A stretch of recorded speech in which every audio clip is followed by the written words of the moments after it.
আসসালামু আলাইকুম রহমতুল্লাহি বারাকাতু। আশা করি সকলেই ভালো আছেন, আপনার দোয়াতে আমিও ভালো আছি।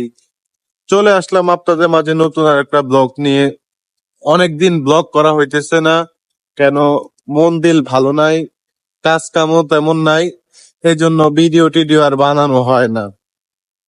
তো আশা করি আপনারা সবাই ভালো আছেন। প্রবাসের দিনকাল কেমন কাটতেছে, কেমন যাইতেছে, এগুলো আপনাদের মাঝে শেয়ার করার জন্য চলে আসলাম। যারা প্রবাসে আসতে চাইতেছেন, ভাইবা চিন্তা আসেন। কেননা ভাই, আমি এক সময় ভিডিও বানাইতাম ভাই, আমার ভরপুর কাজ আছে। এখন ভাই ভিডিও দেওয়াতে এমন হয়েছে না কি হয়েছে সেটা জানি না, এক সময় আমার কাজ আর কাজ আর কাজ, এখন আমার একবারে কাজ নাই। ধরতে গেলে এই মাসটা, আজকে মাসের চলে 27 না 28 তারিখ চলে। এই 27 তারিখ পর্যন্ত মানে কয়দিন কাজ করছি, মনে 2-1 দিন কাজ করছি, এর ভিতরে আর কোনো কাজ নাই। ঠিক আছে, এই পর্যন্ত।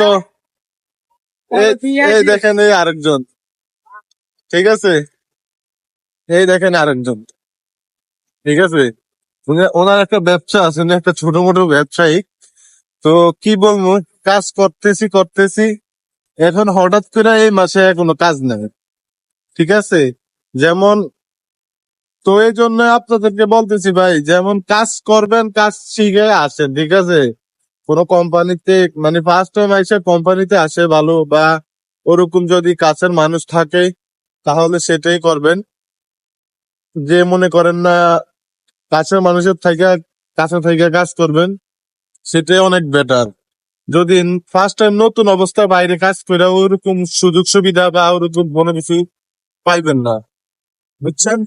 এই যেমন আমি এখন একটা দোকানে যাইতেছি, মানে দুঃখের ভিতরে হাসি, একটা কথাই আছে, দুঃখ কষ্ট হাসি খুশি সবকিছু নিয়ে মিলে থাকেন, মিলে থাকবেন তো অনেক ভরপুর বিন্দাস করবেন।